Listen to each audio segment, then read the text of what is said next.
Digital assistants are becoming the hot topic in tech. Whether you're looking at Apple, Google, Microsoft, Nest, Samsung, startups, everyone is entering the market. And they all have a great tool to offer us because let's face it, computers know always better than us humans. So I've been using the Amazon Dot, been testing it. It runs on the Alexa technology. And of all the tools out there, this one is the one that seems to be the most advanced or bringing the most features up. And make no mistake, you can already do a lot of fun things with it. For example, check this out. Alexa, can you start Smart Notify? All the trains are on time for now. Soon we'll warn you if they're late. Of course, the minute these devices come out is the moment you start hearing about home automation. Because, it's so much simpler to ask a device to turn on the light than to get off the couch and go and do it yourself. So let's ask the computer to do it. And for example, without much tech skills, you could do something like this. Thank you, Alexa. Please feed the fish.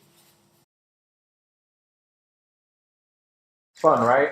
And basically, you do a basic Google search, you use one of those, and you can build a similar example. It's pretty straightforward. Now, because there are opportunities in home automation, of course, people are going to be looking at the enterprise side of things. And here, you can understand the buzz. You're going to hook up a few sensors, have some voice control, throw in a few keywords like big data or AI, and now boom, all of a sudden you can run a nuclear power plant. Problem is that the technology is not there yet. And of course, if you want to run just a basic proof of concept system, or maybe run a hackathon so other people can slave over the problem and they'll do that for you. That's great, that's fine. But if you really want to release on a big level in your company, in your enterprise, there are at least three things you should be aware of that we realize while using the Echo Dot that apply to all the different devices out there. First one, most of these devices are going to store all your voice commands and all your voice requests on their servers. Yes, they promise the data is never going to be used or shared, so did Yahoo email at some point. But so that's why we know it's a pipe dream. So it comes down to the point, do you really want to have your question relating to your company or your system go out somewhere on the web? That's issue one.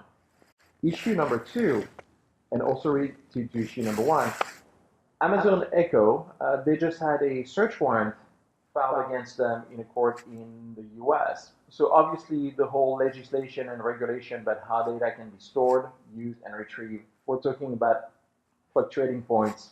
It's in limbo. We're going to have to find out how this works. Now, other points that most of these devices are also going to store your wireless password on the cloud.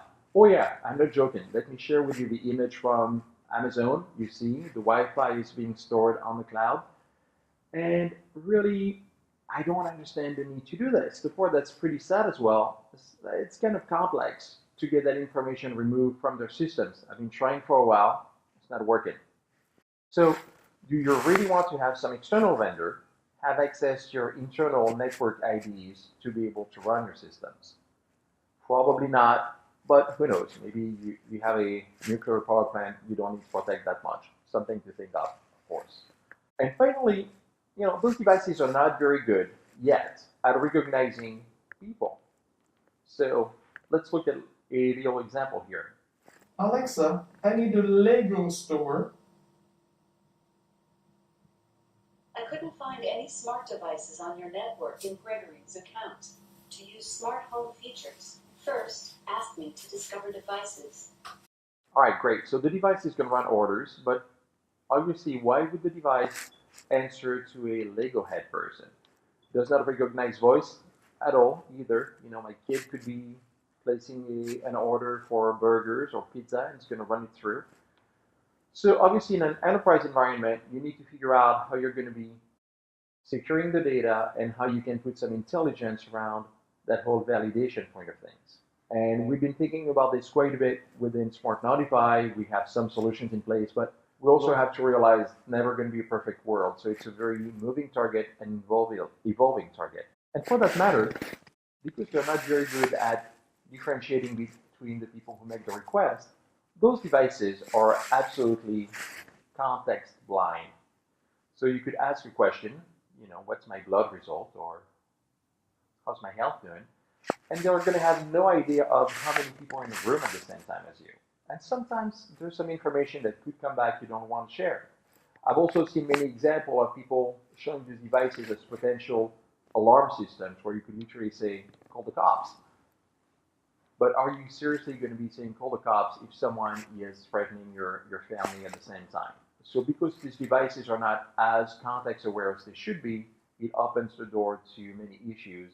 And also in the enterprise world, because you want to make sure the right people give the right command to the device at the right time without getting any trouble, whether it's legal or physical trouble. So are those devices useless? No, absolutely not. You just need to have the right expectation for them. Remember, they are being produced by companies that sell things. They're not as interested as helping you turn on or off the lights as they are selling you light bulbs. So the more you view them that way, and the more you realize that that data is going to be used towards you as a product at some point, you can use them. Just be careful about it. Just think of them as super smart 2 years old.